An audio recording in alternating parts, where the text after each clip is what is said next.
in our traveling towards Christ, you have to have that friend that like pulls you along and pull you out, right? So that responsibility is such a big responsibility we have for our friends.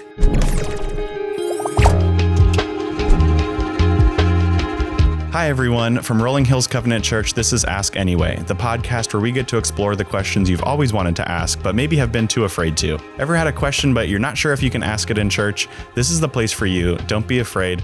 Go ahead and ask anyway. My name is Nick, and I'm the host for our discussion today, and I'm joined by Connor Miller, our high school pastor. What's up, guys? And Emily Tabari. Hi. Well, thanks for joining us today. Our question is about friendship, and it's kind of a broad topic to talk about, but we're talking about everything from worldly friendship versus Christian friendship, what that looks like, being friendly versus having deep, intentional friendship. So thanks for joining us today, listening. And Emily, thank you for joining us. You are the super friend. That's why you're qualified to speak to us today. I'm just kidding. What a title. No. You are, of course, very, very friendly. But you're on the Women's Council. You're married to our executive pastor, Sam Tabari. Do you want to kind of introduce yourself, how long you've been coming to Rolling Hills, and why you think friendship is important? It's kind of one of the topics that you actually brought to us. You were like, let's talk about it. I think it needs to be talked about. So, yeah. My name is Emily, and I've been at Rolling Hills for maybe 8 years now. I think it's been that long. And my husband and I were kind of newly married when we moved here, and the whole process of our time here has been very different seasons when it comes to friends. We had a couple years where we had like no friends, so all my friends were online, or they were like long distance relationships with friends from college, and then as the years went on, I gained some really great friendships that then were tested through a lot of stuff. And then I was inundated, where I had seasons where I had too many people, and I was like, how do I keep up with all these people? And then I just felt guilty all the time that I was failing everyone as a friend. And so I actually started to like think through, what does it mean to be a good friend? And what's my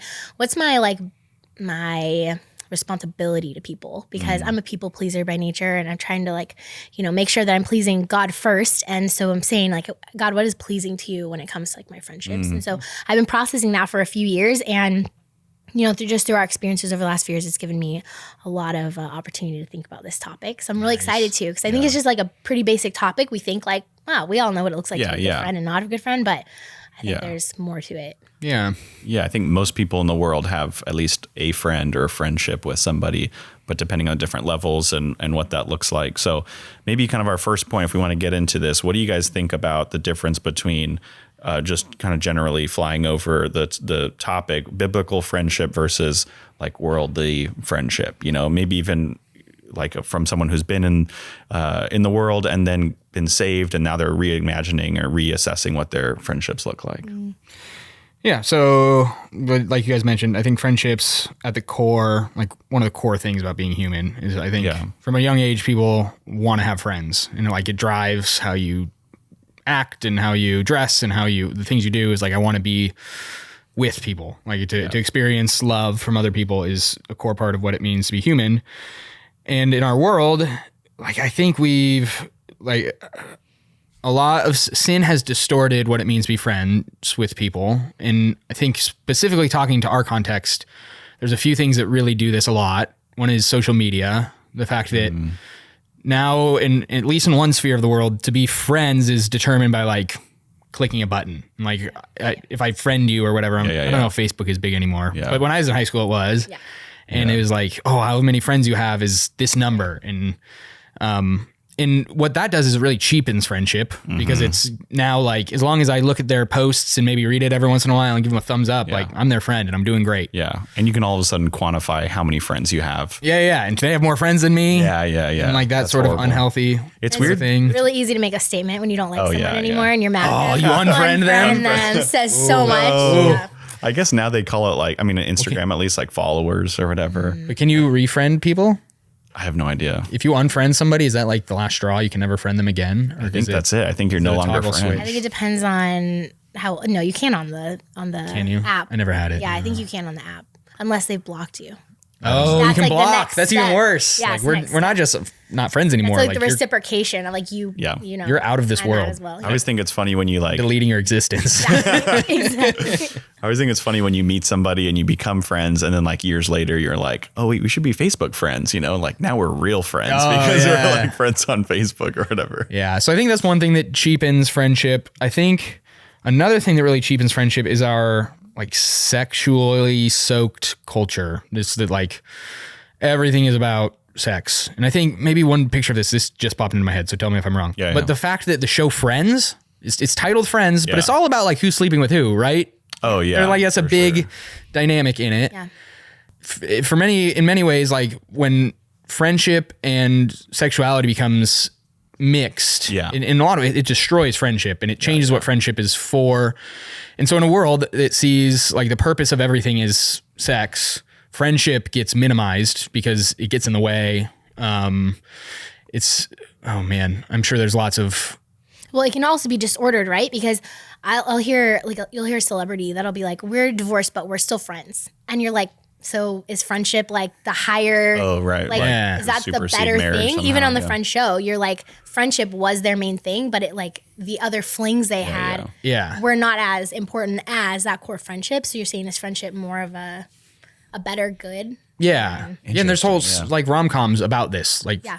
what happens when friends walk into this dangerous category of sexual partners. Yeah. Like it just leads to awkward tension and all that sort of stuff. Yeah. So, and even in the church, I think this is one for us. I think I'm a pastor of like young adults and high schoolers, and how often they see their friendships as a way to get to a dating relationship that will hopefully end in marriage. Like friendship now becomes for the sake of getting married. It's because they want to have sexual relations, and like that's the point. So they're using friendship as a way to get here. It distorts friendship, and it's using it for something that it's really not meant to be used for. That's good. That's good. And we did an episode on that actually. Can men and women be friends? Yeah. So if Yeah, so you're- this is if you're kind- curious more about that. Yeah, scroll check down out that and one. Listen to that one too. Yeah, so there's been like a lot of things that have cheapened friendship in our culture, and then a lot of things that just like lead us to normal, I think very normal questions like, what do I have to have in common with somebody in order to be their friend? Like, what is friendship built off of? Yeah, maybe what does it look like? Even how many times do you hang out or see each other? I have friends that kind of the whole spectrum you see really often, and maybe it's not even that deep sometimes. And you have friendships that are really deep, but you only see them a few times because they don't live close to you or something like that. So that title just covers so many different It types does, of yeah. relationships. It's like, Yeah. it's not defining something very specific. It's like very broad. Yeah. so what does the Bible say about friendship? Yeah. Let's go to Galatians 6:2. I think there's just like a lack. There's also not that the word friend doesn't come up all that often in Scripture. Like there's a few really important moments, but it's not all through every page of Scripture. Yeah. Although the concept I feel like is pretty blatantly talked about in Proverbs. I would say the most. Yeah. There's Throughout tons of all it in Proverbs. There's a ton of it, but elsewhere you just more see like the action itself. Yeah, that's good. Friendships, but Yeah. not talked about specifically. Yeah. Yeah. Yeah. Okay. So Galatians 6:2, I'm going to read the verse right before it too, but it says, "Brothers, if anyone is caught in any transgression, you who are spiritual should restore him in a spirit of gentleness. Keep watch on yourself, lest you too be tempted. Bear one another's burdens, and so fulfill the law of Christ." Okay, so there's this aspect of care, of like shouldering the needs of the people around you. The fact that he says brothers is important. Yeah, and this idea of bearing burdens, like there's a certain weightiness and a intentionality and a vulnerable nature between these two people that you're. It's also like it's not a friendship where you're just going to gain something. A lot of friendship is like that, where like if I'm friends with this person, I can get this job, I can get this social influence or whatever. But this is talking about bearing one another's burdens. That's not like a light, form of friendship that is consequence free. Yeah. And not even that, but it's fulfilling the law of Christ, which Yeah. should be something that is like our joy to do. So we're actually considering bearing other people's burdens as like a something that we should like take on, as not just like, oh my gosh, more work, help this person, but it's like part of our joy as Christians. That Yeah, that's we get good. There's responsibility of helping carry each other's burdens. Yeah, Cool. That's really good. So this seems to be like a command for the church. So everybody, brothers, all of you, do this for each other. So is this saying, like, we're called to be friends with everybody in our church? Is that what this is saying? Is this category of bear each other's burdens? Is this what it means to be a friend? And this is a command. Therefore, we must be friends with every single person. Yeah, it's a brother. There's a question too that we kind of talked about before we started recording of like, do Christians need to be friends with everybody in the world? Like everybody. So maybe we can talk about both those things, like friendship. Do we need to be friends with everybody? And then do we need to be friends with every Christian? Well, I think just because this doesn't say friends, we are supposed to bear one another's burdens, but I think that just makes sense that we're bearing the burdens of the people around us where we know their burdens, right? Yeah. So those are people that are just naturally like in a circle around us, which I would say are our neighbors and would be friends, people we consider friends. But I don't think we always assume that those people are friends. You might have someone in your small group where you're like, oh, I'm helping shoulder their burden, but I don't feel like we're friends yet. You know, like I feel like there's a delineation there in our own minds of what friendship is that we might not necessarily look at the burdens of the people in our church and we might meet them, but we don't necessarily think those people are our friends. So I think there's something else there that we're defining friendship as. Yeah. So that's a huge point is how are we defining friendship? This came up a lot when we were talking with young adults about like men and women being friends is we'd ask somebody like, how many friends do you have? And they'd be like, oh, I have like 100 friends. And they ask the next person like, oh, I have 3. Yeah. And it's just, they're defining friendship differently. Yeah, totally. Yeah. And I think maybe that's fair. Like passages like this, especially when we have like brothers and sisters, the relationship between all Christians seems to involve friendship at times, but is not always friendship.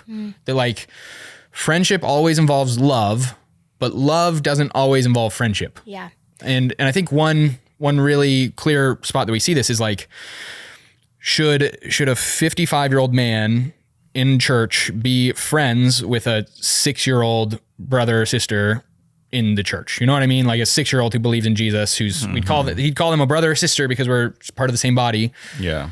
But should they be friends? And I think we'd say probably not, right? Like maybe there are some boundaries here that should. But then it's like semantics, I guess. It's like, what does that friendship look like? What does that friendship look like? If that little kid's like, oh, John's my friend, teacher, and I love them, and I get to see them every weekend. That's like a friendship, but we don't talk about it because it's more of like a respect of the older person. Sure. So they're not saying like, but I feel like different. They do sometimes say, oh, it's my friend, but it looks completely different. It's just a term we use for so much. But if like the 60-year-old is like, oh, they're my friend, we're like, wait a second, that's weird. Excuse me. Right. Yeah. Which is what you're talking about, where the world has kind of crept in and ruined and marred this idea of friendship, right? Sure. Like you're kind of saying like in the whole aspect of sexualizing it or whatever it is, it's like marred. Okay, what is the right thing look like? Not the marred thing that we see in the world, but what is like the right thing look like? Yeah.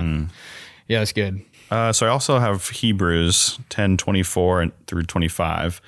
And let us consider how to stir up one another to love and good works, not neglecting to meet together, as is the habit of some, but encouraging one another, and all the more as you see the day drawing near. Good. So this is like for the church, stir one another up towards love and good works, encourage one another. Like that's an aspect of friendship. Friends should be doing that. Yeah. Encouraging and stirring each other up towards love and good works. But also we should probably be doing that as brothers and sisters in the faith. Like the 6-year-old with the 6-year-old can stir them up towards love and good works and can encourage them, maybe without all the other things that go into friendship as well. Yeah. Right? Okay, so let's move into our first point here, kind of talking about building deeper friendships. And then also this idea of like, how do we kind of guard against, I mean, in my personal life, I've experienced this too, where we actually had a young adult like group that I was a part of. It was at a different church, but we were, hanging out all the time. We had this like 20s and 30s groups that would meet, and there was like, I don't know, a few dozen people that would regularly meet there. But then there was like the smaller group of those people who would do things outside of that, regular meeting and go see movies or whatever. And then somebody said at one point, like, and to me in my mind, I was like, I never want to be cliquey. I never want to be that person that's like making people feel outside the group. And we did our very best to like say, hey, come on and join us, but still when it's not maybe the open invitation isn't like publicized as much, or it just from the outside, you see there's a group meeting and you weren't invited. Maybe they just didn't see you, but you can take that personally. And all of a sudden there's an inner group and there's an outer group. And somebody said that. And my brother and I were like, oh no, like that's not our goal at all. So it's like, how do you have deep intentional friendships with people, but then also not be cliquey? I think that's a struggle, especially in Christian circles, that we can struggle with. Well, I think you have to know what the purpose of friendship is. So I think we have to go to the point of like, why did God create this thing called friendship?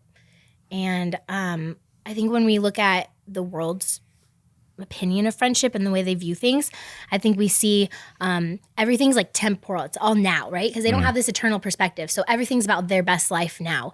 And so everything about friendship is fulfilling them in the here and now. So it's like, you need to accept exactly who I am for exactly who I am now. Like accept everything about me because it's about who I am right now. I'm not going to have some, later person in eternity. And then it's meet my needs now, because these are my needs now. This is everything's now focused. So meet my needs, accept everything about me. You can see it when people say something like they have my back no matter what. And it's like, what if you're wrong? Oh, yeah. They have my back. Like they're my friend. Like that's what you're supposed to do with your friends. And it's like, is it? Right, I don't, yeah. And then I just have a very self-focused friendship. And so when we look at like what the Bible is saying about friendship, like, does it have a purpose that is more of an eternal perspective? Because as Christians, we're supposed to see things in a completely different way. And we're looking at things eternally. We're thinking, okay, what is this picture of friendship? Why did God create it? Like, what's it supposed to point to? Yeah. And then we do know that our friendships are something that will actually last for eternity, right? Sure, it's relationships. We're going to be in a relationship with believers for eternity. So, how does it have this eternal aspect? And I think it changes those things. And if you know what it's for, then you can ask those questions of like, is being cliquey wrong? Or like, are we looking at it incorrectly? And I think you can have those questions if you like know what the purpose of it is, then you can really look at those problems that we have in friendship. Like that's one of so many problems that we see in friendship and be like, okay, well, what's the purpose? Are we meeting that purpose? Or are we missing that purpose? Yeah, there's definitely a difference between like the perception of a clique that's formed versus like actually being cliquey. Like you're trying to be nice and introduce yourself and want to hang out with people, and they're just like, no, you're not cool enough or whatever, And then even then, like examining that, I think everyone's experienced that to some degree. And then even examining in our own hearts, like maybe we have a group of friends, but we're just wanting to like selfishly trade up those friends for the cooler friends, And then is that the biblical purpose of friendship? Definitely not, So examining how we should be friending people as Christians is so important to inform both how, if we're in the inner circle, like how we view people, and inviting more people into that and being, hospitable. And then also if you're outside that circle, just knowing that, okay, what is my actual purpose here? What are the purpose of having those friends? Do I not have any friends? And then you just need somebody to be able to bear those burdens and to study the word with and stuff like that. Or am I just looking for something that I shouldn't be even looking at in the first place? Yeah. With that, so the cliquey thing, like it doesn't always come across as that insidious of like, well, these are the cool kids, so I'm going to hang out with them. In a lot of cases, it's just like, well, I get along with these ones and I'm not supposed to get along with everybody. Like we just have different interests. We have different things. Like in any given group of people, you're just going to have the people that you resonate with more. Yeah. And is there really something wrong with that? Do you think that's something, I mean, personally, I feel like I share the same thing, but I feel like that came with like age and maturity, too. Like, I don't think I ever thought that in like middle school or high school, where I was like, I just connect with these people because they're different. It's like, no, I want to be with those people, even if you wouldn't actually be friends with them because you share nothing in common. Do you know what I mean? Yeah, that's true. I guess in middle school and high school, it was just like, who's cool? Right. Yeah, with me, it was like my friends who had in elementary school got cool. Yeah. So I was like, oh, I got to keep up. Like I got to, if I want to be in the group, I got to be funny like they are. And and that's not healthy. But I'm looking maybe more at like my college group now. Yeah. They're not making choices based off like who the cool kids are. Yeah. I think most of them aren't. Like I think they're all past that. Which is a great place to be. Just as an encouragement, if you're in those younger years too, it's like focus on people who you actually want to hang around with, Yeah. But the new kid that walks in who, I don't know, it looks like they're into other things. Like they're more into sports and maybe you're not into sports. Like why is it my responsibility to go try to build a friendship with them when we're not building it off of any sort of common interest? I think that's more of the question that people have as you mature past the coolness thing, right? And so at least the question of like, what does a friendship require? Like, what does it mean to be friends with somebody? Do you have to have common interests? Do you have to enjoy hanging out with a person? Is that what it means to be friends with somebody? What do you guys think? Oh man, I have so many thoughts. I don't even know where to go with that. Well, I think, okay, when you're growing up, you're learning how to be friends. Like you said, there's common things that you just connect with people because of. It could just be that they're your age and they're in your class at school, right? Sure. Like that could be the common denominator. Yeah. But then as you get older, that can get tighter and tighter where it's, okay, they're on my basketball team. They're into the same thing as we are. And there's always something about like doing. Like I think that friendship it involves this aspect of like doing and doing life. So if you're just like going to school together, you're doing school together, you're in the same classroom, you share all these common things. And so it builds this camaraderie as you're like going and doing something. If you're on a basketball team, like you're working hard together, you're playing games together, it builds that camaraderie, that friendship because of a common like work that you're going towards. Even if it's an enjoyable thing, it's a common like something you're doing. Whether it be like you're into board games and you guys play board games together or video games together, like it's this something that you're doing. And I think that so that's an okay thing. That's a good thing. But I think in the disordered aspect of the world, we can just divide up our life into our interests and into the things that feed us. And then we just create friendships that meet us in those places. They just fulfill our needs. So you're like, hey, my friends that I had in elementary school, they all went on the basketball team, but I went to the soccer team. Like, is it okay for me to like now become friends with the soccer team and I lose my basketball friends? Like, is that... Like, I can mourn that, but is it okay if we just, like, move our different ways? Because now we're, like, working with other people towards something. In the grown-up world, I guess you see that when you move, right? Like, okay, I have my college friends. Yeah. Like, is it okay to, like, let those friendships kind of, like, disappear because I get married and now my life is different? Or sometimes that happens... I think it happened a lot when people have kids and their friends haven't had kids yet. It's like, well, I have like this work that I'm working towards, but I'm kind of losing these friendships where we used to go do enjoyable things together, but I can't go out and hang the same way I used to. Sure. So we kind of start like separating, going our separate ways. And I think there's an aspect of that where we feel sometimes guilty about that. People can get offended, like they just don't care about me anymore. But I just think that's natural because that's how I think friendship is always forward facing and that we're doing something together. So sometimes I think if we're thinking about friendship, as a woman now in my stage of life, friendship sometimes when I hear it talked about, it's like, let's go sit and have coffee face to face. And that's like what friendship is. Or let's go shopping together, doing something where it's like leisure and enjoyable. But I think it's more natural that you build friendships while you're working towards something, but you're both working. So I'm working by taking care of my kids. I take them to the playground. You come, both our kids are playing at the playground and we become friends as we work in that way. So there's this aspect of productivity in our life. Even if our productivity is enjoyment, but you're doing life together and working towards something. And I think that there's that aspect of that there's something beneficial coming out of what we're doing. It's not just this, we're just hanging out around each other. And I think it goes back to what the Bible would say is that we're supposed to build one another up. So I think Christians could have, like if you're layering types of friendships, I think we all have this big thing that connects us, right? Like we're all supposed to build one another up and point us towards Christ. And we're supposed to say, hey, like our desires should be for Christ. I'm pushing you towards iron sharpening iron. Like we have so many verses in Proverbs about the friends that lead us away from what honors God and friends that push us towards that. So we have this big idea of like, okay, we're supposed to do that for each other. But then we have layers of like, okay, but I work in children's ministry and now I become friends with some volunteers in children's ministry and we do this job together, we do this service together and we become friends through that thing. So that's a smaller pocket. Oh, I have a small group, we do life and they know things about me and that is more intimate than other people. So that's a smaller pocket. And it looks like different things that we're doing in life, this productivity, working together, that builds these relationships that support us in that work. Yeah, that's good. Yeah, totally. I think what you're getting at is like everything we do with people builds some sort of intimacy, and not intimacy. I think that word gets tricky sometimes because sometimes people think it relates just to sexual relation, and it doesn't. Like intimacy is like a closeness you have with another person, and friendship, like any sort of friendship, will grow that intimacy and you'll get closer with that person. And when in every case is built around something, like you said, going to the playground, raising kids together, being in a life group, something like that. And I think maybe the call to Christians for friendship is that you have something really deep in common with every other believer. Right. Like actually deeper than even The biggest anything clique else. we can have, but it's our clique. Christian clique. It's okay to have, yeah. Yeah. So as you're trying to figure out who your friends are, or should I be friends with this person?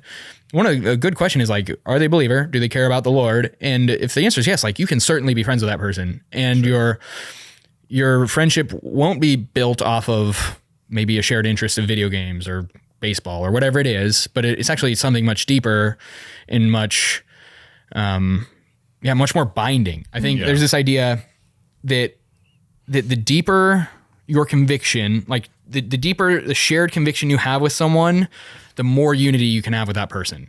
So like, for example, me and my wife believe in the same Lord. We believe in the same purpose for our lives. We believe we love our kids in the same way.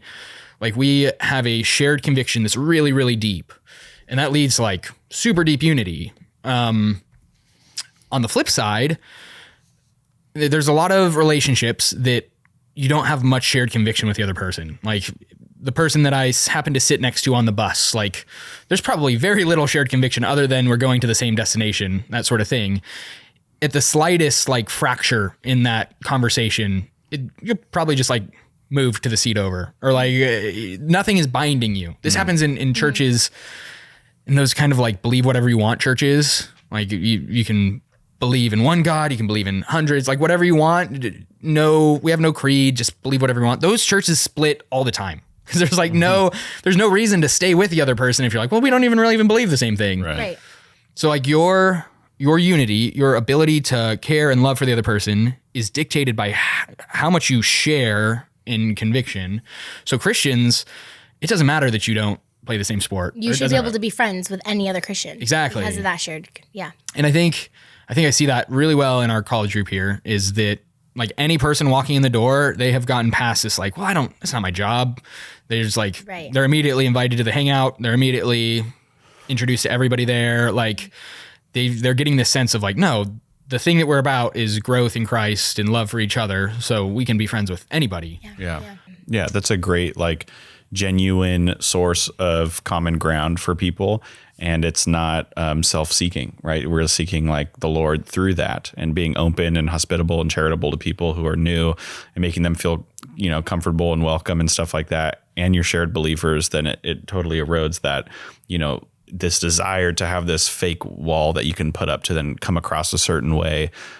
Even if we might be tempted to do that sometimes, I think we all kind of can tend to do that sometimes, or one way or another, but it really tears that down when you're like, okay, the focus is on the Lord and building this body of believers.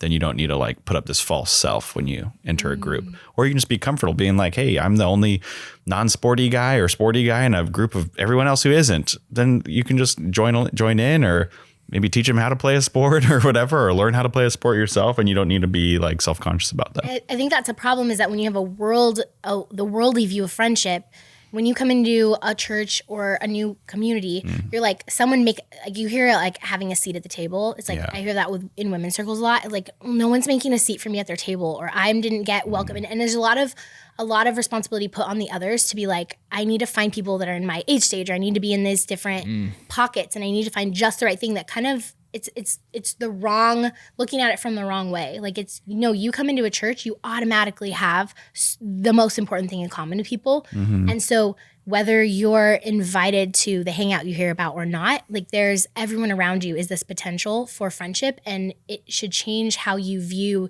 your responsibility, not just how you expect people to welcome you or invite you. And then on the flip side, as a member of a church or member of the body, you should see every potential person as a potential friend that you are open and willing to meet in that way. Yeah. Even if you're not going to become best, like I don't even the term best friends, but you might not have that intimacy. Yeah. You still have that expectation. Yeah. And that's where we can really maybe push on the people in our church, is like, if someone walks in the room and you immediately think, well, it's not really my job to welcome them or make a seat for them, like no, repent. The Lord calls you to love them and care for them, and like show Jesus's love. Yeah. Or just think, someone else will ask them how they're doing, you know. Yeah. Like Yeah. if you don't, Can't be that. if you're seeing these people every weekend, you don't even remember their names, know their names, or even at that level, like that's something that should really make you think, am I really taking seriously the aspect these are my brothers and sisters? Yeah. God has given us brothers and sisters. It's a blessing. It's a gift. Friendship is such a gift. God didn't have to create that concept, but he created it so that we would do life with people. And that really is helpful in the hard seasons and so fun and joyful in the good seasons. Yeah. And you're missing that if you're like waiting for just the right group to get into. Or you want them to come to you in just the right way. You can miss that possibility all around you. Yeah. I think one place that's reflected in Psalm 16 verse 3, David says, "As for the saints in the land, they are the excellent ones in whom is all my delight." So of all the things the Bible tells us to delight in, like it's not all sorts of things. Like the Bible isn't always like, you should delight in sports or you should delight in this, you should delight in that.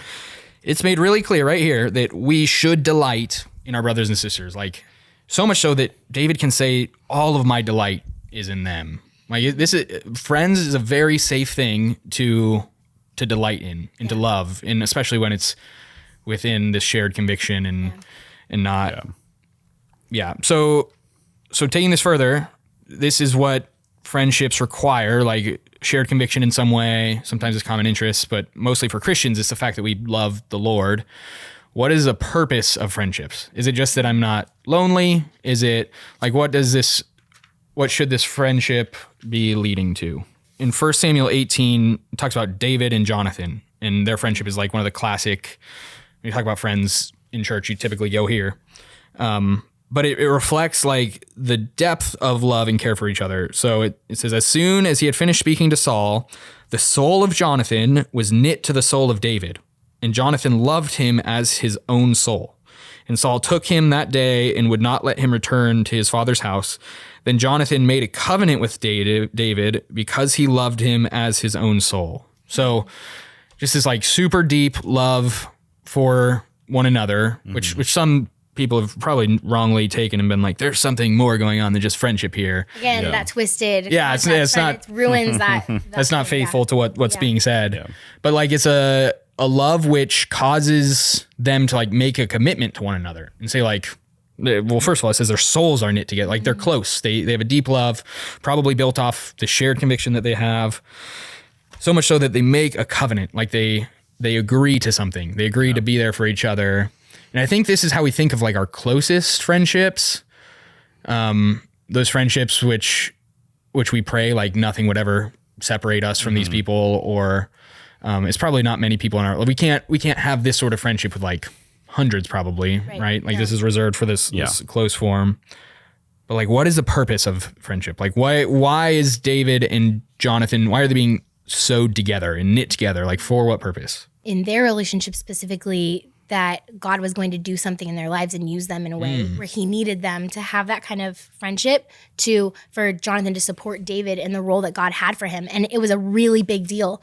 And David needed someone with that closeness to him to help him get through what God had put in front of him. That's great. And I mean, just think about what could have happened in David's life if, just think about David's failures, and you don't really hear about like if there was anyone in his ear, Jonathan saying like, "Hey, maybe you shouldn't be, doing these things." But I think when in Proverbs, most of the places where it talks about friends, it's talking about the way that we're interacting with one another in ways of like our words affecting one another towards something, towards godliness. And so while David had this job where he was going to be this next leader, and Jonathan was part of that. Our job on earth is this process of sanctification and drawing others towards Christ. That's a huge obligation. It's a huge job. And I think that when God blesses us with those relationships, it's to give us like that strength to be able to do those things that we're called to do, that we can do better together. Yeah. So that's, where we get Proverbs 27:17, iron sharpens iron, so one man sharpens another, where that's not specifically saying it's a friend, but you have this idea that we when we are doing life together, when we're working towards something together, we make each other better. And I think that's for Christians, you're doing that together in pushing each other towards Christ. Yeah. And we see it a lot in like how we speak to one another, how we're called to speak to one another. So you say, it's Proverbs 27:6 is faithful are the wounds of a friend, profuse are the kisses of an enemy. And just that idea that we, our job is to push one another towards Christ, even if that doesn't always feel good. And it's like, it's a hard, that closer relationship is so special, but it's hard because you have a responsibility for your brother. Yeah. Where you are not just, you're not, like we talked about before, you're not their ride or die no matter, if they're wrong or right. You're there being like, no, I'm keeping you on the path, man. Like we're on this journey together. C.S. Lewis says that he says that those who have nothing can share nothing, and those who are going nowhere can have no fellow travelers.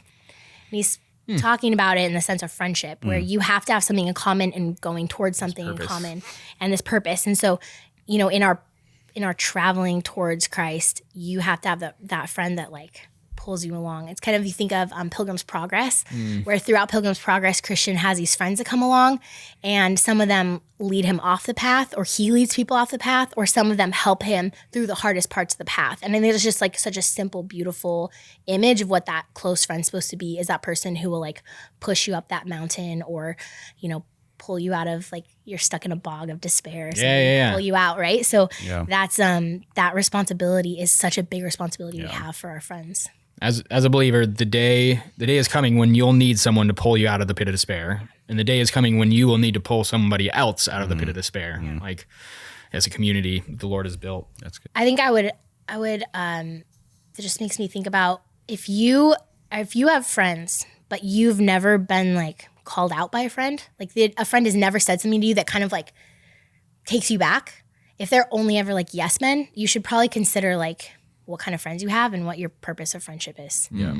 Yeah. And just allowing yourself to be that vulnerable where you are willing to have someone say something to you and it just stings and it hurts. And you're just like, your reaction isn't, I'm going to go do my own thing or find friends that agree with me. But no, I'm going to hear that. I'm going to like pray about it and go to the word. What does it say? Oh, they're telling the truth. And I'm the one who's, caught in doing something that's sinful or wrong, and then repent and then thank that friend for, calling you out on that. That's so important.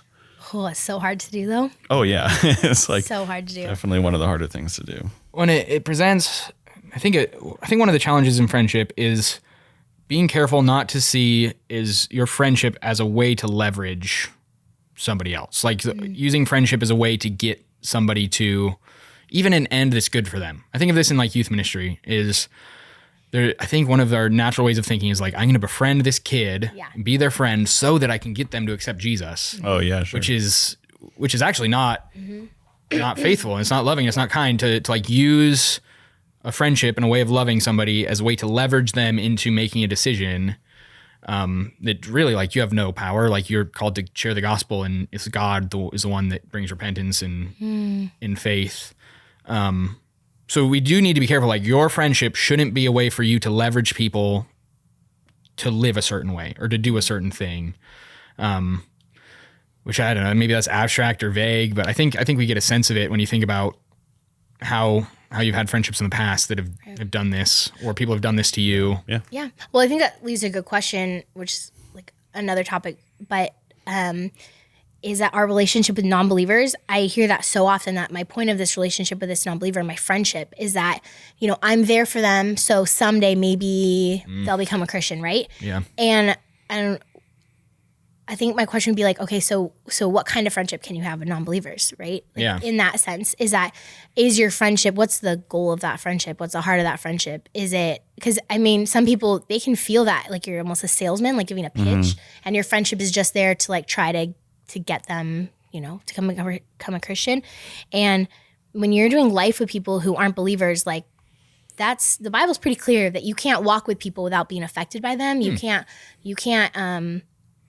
do life with the world and have friendship with the world. And your friend is not a believer is the world. Like that's pretty straightforward. But there's a level of friendship we can have with people. But I think your obedience to the Bible is more important than your niceness to a person who's not a believer. Because we use that justification sometimes to be like, well, but I'm just going to be nice to them so that they see Christians as being nice or being kind. And you are too intimate in a friendship with a non-believer and you use that excuse, but you're being disobedient, which is a terrible witness. Yeah. Yeah. So I think the tension. Sorry, did you want to say something? Yeah, I was just going to, on that point, I don't know if we're moving off of it, but like what level of friendship do you guys think we can have with non-believers? Because ultimately, I mean, I don't think this is what you're saying, right? But if you can only be friends if you have the ultimate like good of pursuing, God's glory, and if that, friend isn't a believer, then they don't have the ultimate purpose, then you shouldn't be friends with them. And I'm not saying that's what you're saying. No, then we'd but be what a level cult. of right, totally, right? So like what Yeah. level of friendship can we have? Yeah. How can we care for somebody who is a non-believer, care for them and their soul and their eternity, and want their salvation, to happen, but then not say like, okay, we'll just not be friends or dial it back to a certain appropriate level. Like, what does that look like? Yeah, I think so. The tension is, think of like 2 Corinthians 6, which says, don't be unequally yoked. Yeah. So do not be unequally yoked with unbelievers. The thing there is he's saying, don't let your spiritual direction be influenced by unbelievers. Which we usually think of in regards to marriage, but it's saying... It's bigger than that. Yeah, it's bigger. It's certainly bigger than marriage. Like if in any relationship where your direction is being tied to someone else's direction, I think this is like the closest type of friendship. So there's one tension is like, don't be yoked to unbelievers. And then the other tension... And specifically what you're saying, though, is in that type of friendship where there's only one or two maybe friends like that you have in your life that are like your super duper close friends. Maybe. Is that I think it duper, but like, is that, just the super kind, not the super duper kind. Not the duper kind. No, like I think it's different for different people. That I think when I was in middle school, me being yoked to someone, I would just do it to like 20, 30, like just because I wanted to have a lot of friends. So I would toss my lot in with whatever a lot of people are doing. Yeah. But other people, maybe it's the 2 or 3, they don't trust people as much, or they're not as interested in what people think of them. So they can kind of be really close with a lot of people because they're not easily influenced. I see. So it's different for different people, but if you're influenced by the person, don't be yoked to them. It's more of the level of influence they have over you, not necessarily over you, but that they have in your life versus the amount of friends, I should say. Yeah, maybe. Yeah. Just want to kind of clarify that. Yeah, that's good. So that's one end is like, don't be yoked to unbelievers. And then the other end is when Jesus says, I say to you, love your enemies and pray for those who persecute you so that you may be sons of your Father who is in heaven. So he says, love your enemies. So on one end, don't be yoked to unbelievers, but on the other end, like love those who would call themselves your enemy. And that's almost always unbelievers. Like this probably isn't a believer that says that they're your enemy. Where's the line? Like these are two principles that are true. They're pulling on us of saying, no, you need to love everybody, even those who are your enemies, but don't love them so much that you would be pulled one way or the other. I think that it's slightly different for everybody. Like if you're easily influenced, and you may even be self-deceived and think that you're not easily influenced, and like, I'm in this group and I'm the light and I'm pulling everyone the right way. Really, no, I think bad company corrupts good character. Yeah. I think it has to. We can go back to that question of like, what's the work that you have in common? Like, what's the thing you have in common? Yeah. Because if you're working towards something in common, that like say that you work somewhere and you have like a work buddy and you guys are doing tons of projects together. You enjoy getting lunch together. Like, can you call that person your friend? Yeah, I think you can call that person your friend. You have a common endeavor that you're working on together. But do you talk to that person about what's going on at home? Like, do you talk to that person about like what's the intimacy where they're allowed into your life?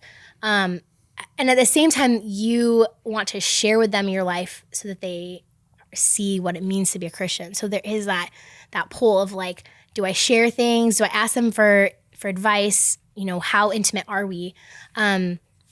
Because how are believers or non-believers supposed to see what it means to be a believer unless we're sharing what our life looks like? And so I think there's just this carefulness where we look at them and we go, we can only really have intimacy to a certain extent because we are going different directions. So we have this work in common, but outside of that, we really don't have this end purpose in common. So you might want to have an end purpose of like enjoyment outside of work. So you might want me to come hang out with you to watch a sports game or to go on vacation with you.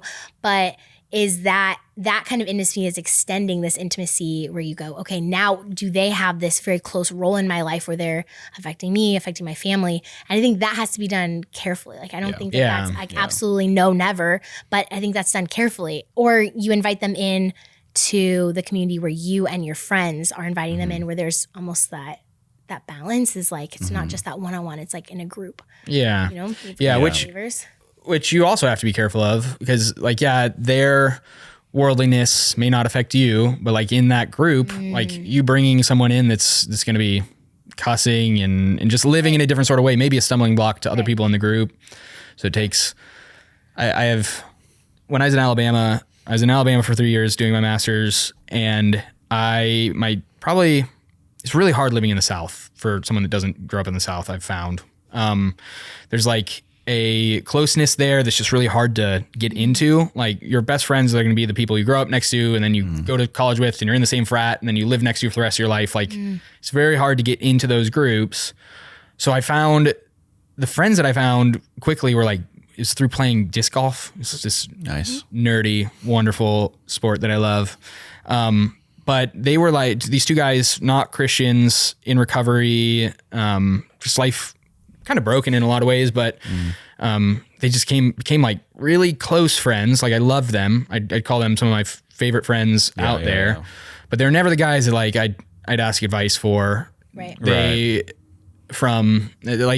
know that I was called to love them and share the gospel with them and care for them in their need. But in those relationships, you have to be very careful with like, are these relationships drawing me away from these other relationships that are life-giving? Like that relationship in some ways is grace and life-giving because God has given us a common interest and like they're made in God's image, whether they realize it or not, and whether they live into it or not. Like I can find joy in loving them, but there is this asterisk next to it of like, until this starts to pull me away or starts to get in the way of my responsibilities to my family, to my church, to those sort of things.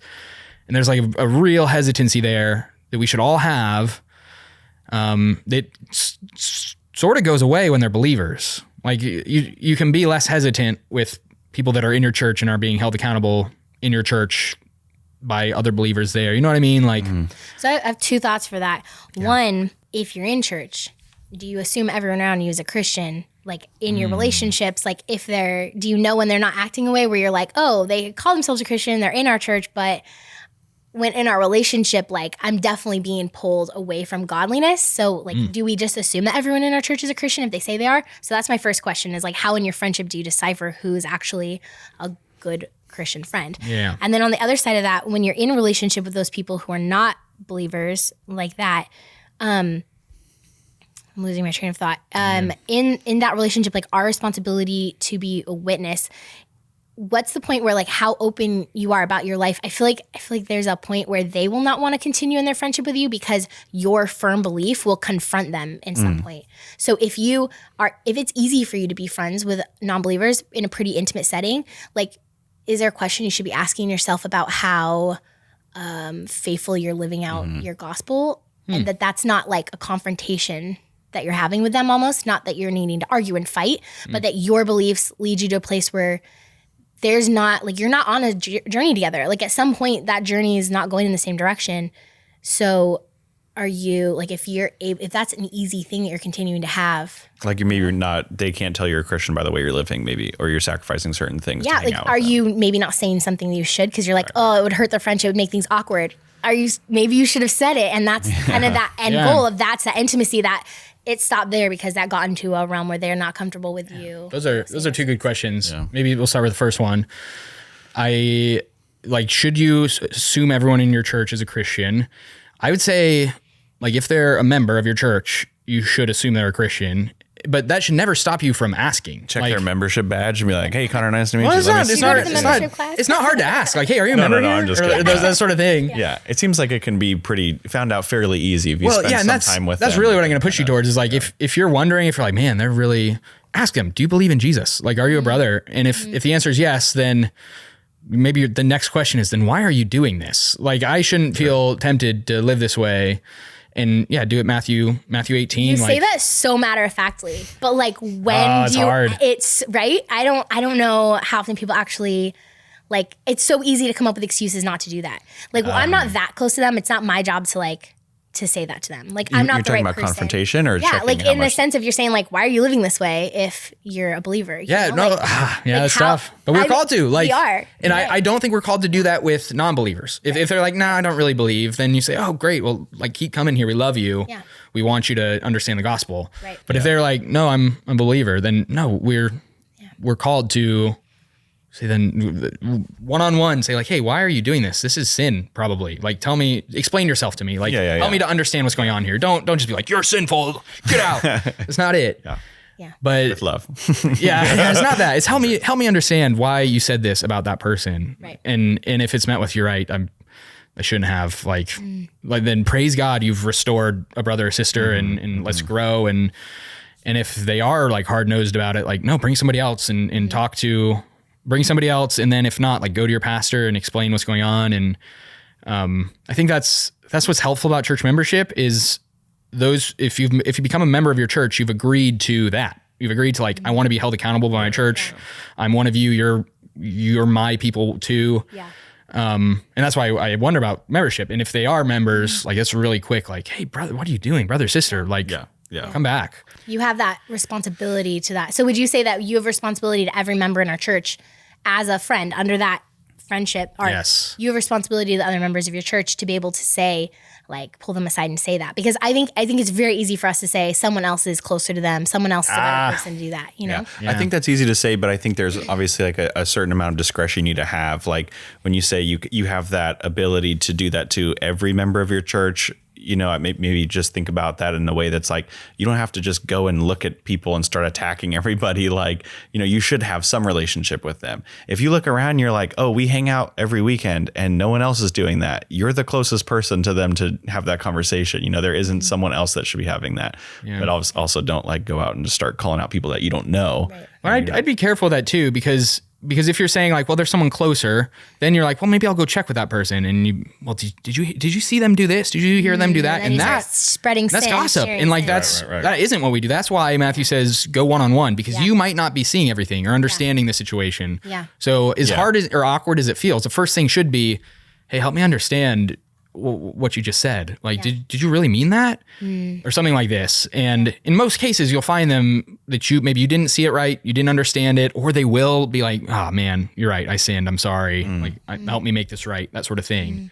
So I'd like to touch on, we're getting close on time, but I'd like to touch on. What is the second half of her thing? Oh, there's a second half of that question. Second half of the question. Okay. That was we kind of good. naturally brought up the gossip things. That's why I wanted to maybe touch on that. Oh, From okay. the second part of Just it, we remember can the jump- second part, and we'll bring it up in a minute. Okay, sounds good. That's good. Yeah.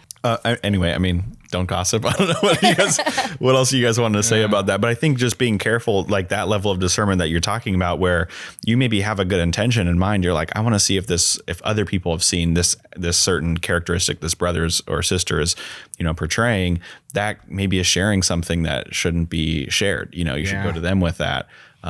Or if you're talking about it, or maybe there's certain situations in love where it's like, hey, you know, Connor, I notice our other friend, Charlie or whoever is doing this thing. Like what's the best way for me to confront them or talk with them about it? Getting that advice. Maybe you're seeking information in how to lovingly confront that person, not saying, hey, did you hear they did this thing? And oh my gosh, that's crazy. And then just like, okay, on with our day. Terrible. You know? Yeah, your end wrong. goal should be to like confront them in love, not to just talk behind their back about something like that. So anyway, what are your thoughts, Emily, on gossip in general? Well, I think Just a small topic for the next like 2 I minutes. don't know. Oh my gosh, there's so much to say. We could have an entire episode just on our words and gossiping and how we talk about each other. Like, For sure. there's so much there.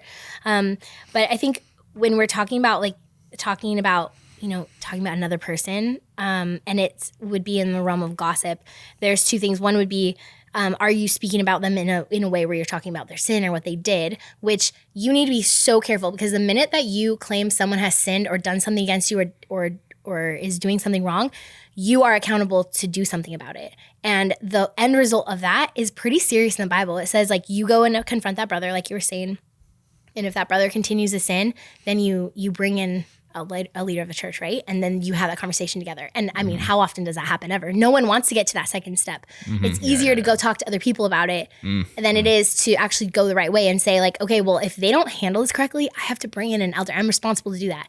And then the next step is even bigger deal is if the elder, they don't actually reconcile even with the leader there, they're supposed to be brought into the church and been like, all right, don't you have nothing to do with them. Like that's a huge deal. We never do that. Because I think people are kind of scared to go about that process of like, if I confront them, like what is the ramifications? Like it's a pretty big deal. So we need to be so careful of not slandering our brother by talking to a person and saying they're in sin, because then you're supposed to do something about it. Yeah. So you should take seriously That's good. that accusation. Good. Yeah. And be careful. I think you said this never happens. This does happen. Like the Matthew 18 process of like, you go to a brother, you bring to, it comes to the leaders of the church. When it happens, praise God that it usually ends with the person repenting and be like, oh my gosh, I was wrong. And then that means it's happening well because I don't know about it. That's it. That's it. Because I get this a lot where people are like, we don't do church discipline at our church. I'm like, no, you just don't see it. That's awesome. Yeah. Because the Lord is restoring people. You shouldn't see it unless it comes to the point where we have to say like, no, you're not a brother. Yeah. And when that happens, it's so painful. And like that passage in 2 Corinthians 5 that talks about this is like, it's heartbreaking. Yeah. Like you don't even eat with them. Like you don't even... if they claim to be a believer, but this is how they're living. So praise God. That's more what I have not seen is someone being like, hey, this person is lost membership out of the church. I think that's the point we don't usually see, like getting to that point. Yeah. That is the end result of that. And that's a big, serious thing. It is. Yeah. But it's fantastic that people in our church are doing it the right way, bringing it to leadership. And we always pray that it's more. That like as leaders of the church, we hope that this is happening one-on-one a lot. That like we'd be willing to, with our friends, say, hey, why did you say that? Or help me understand what you mean. Like don't be judgmental. Don't say, why on earth would you say something like that? That's not how that's not how you care for somebody. But like help me understand what you meant by this, because this didn't sound right to me. And that will usually lead to like a good thing happening and restoration and repentance and a growth in friendship and intimacy. Like it's once you've done that with someone and you are open also to like receive it back when it comes back, like you are growing in unity and love and care for the church and the body of Christ is being built up. It's like the way that we're meant to grow together. Well, I have one more point. We don't have to include this necessarily, but I thought about it when we were talking about it. So just this idea of like codependent friendships, maybe friendships that dive too far beyond the appropriate realm of friendship to the point where it's unhealthy. You know, not you don't have enough friends or there's like surface level friends, but like you do like everything together and it's unhealthy and maybe you're leading each other down this bad path. Sometimes maybe you're leading each other towards God. So it's kind of hard to tell sometimes. What are some instances like that where we can figure out, hey, when do I need to maybe take a step back from this friendship or just reassess this friendship if it's not a healthy thing? Yeah, that's interesting because codependency is a term that's like it's not a term in the Bible, right? And we're supposed to be dependent on each other. I think our world goes too far to the extreme of like we're supposed to be so independent. Like I could, we're just supposed to be independent. And the Bible says, no, we are so dependent on one another. Sure. And so there's a level that I think that that's a good thing. But as we were talking about, our friendships can become so disordered. So we can do things the wrong way. And we can be cliquey for the wrong reasons, or we can, pursue a friendship for the wrong reasons to fulfill something in us. And so in that same way, I think we can try to make relationships fulfill something in us that they're not supposed to. So even like a husband and wife friendship, like your husband cannot fulfill all your needs. Like that is the role of the Holy Spirit to like comfort you, to be those needs. Like God fulfills those needs. But husbands, that doesn't mean don't comfort your wives. Continue. Someone else will do that, right? This is the Lord's work. It's not my work. Someone else will do. But I've seen that in disordered relationships where because maybe it's harder for the husband and wife to have that part of their relationship, a woman will go to her friends and they'll try to have those needs met by her friends. And there's too much intimacy between her friends and herself. So she's speaking about her husband in a way she shouldn't. She's sharing about so much in her marriage because she's wanting to get that fulfillment of her needs being met and comforted because she might not feel like she's getting that from her husband, so she'll go to her friends. I think that's disordered. Like we need to be careful about who we're going to and with what. And so I think we should be careful about, thinking about what is the purpose of this friendship? Like, why am I doing what I'm doing? Is there a need in me that I'm trying to meet that this person shouldn't? And when that happens, you tend to hold on to those relationships so tightly. Something's going to happen. That person's going to fail you. You're going to feel left out. At some point, they're going to do something with someone else, and you're going to be devastated that you weren't invited. And then you're going to say, "Oh, they're cliquey," or "I didn't." And then all of a sudden, you can have these terms. Okay, I'll speak for women. We do this a lot. We suddenly start to. We can be really jealous, and we can be really hurt over things that shouldn't hurt us. We should be so excited for our friends to have other friends and to do stuff with them. Like, yeah, it can sometimes suck to get left out of stuff, but we should be so excited for them to do that, where we can hold our friendships very loosely. I think that's something I've learned over the last few years, is to hold our friendships loosely. They're a gift, and I am so happy to have them and to push one another towards Christ. But if that friendship moves, like if they move away, if they, they have a different work that they're working towards and we're not shoulder to shoulder, it's going to change our relationship. And I have to be like, man, thank you so much for being that close-knit friend for me in those seasons, but I have to be okay with letting our relationship change in some ways. And so I think you have to really just be open-handed about the fact that it's like a gift from God, that I want the best for them. And so sometimes that's going to mean not being as close as we once were. So you have to always be checking, like, what's my heart motivation in this? That's good. I love that practical wisdom too. That's something my grandma told my mom, who told me, was like, you don't have one friend for everything. You have different friends for different things. So if you really like to play basketball, you have those friends, and they don't need to also be the friends that you like pour out your love for movies with, because they're like, I don't care, So having those different friends and realizing that's okay. It shouldn't be just one person is good. Anything else you guys?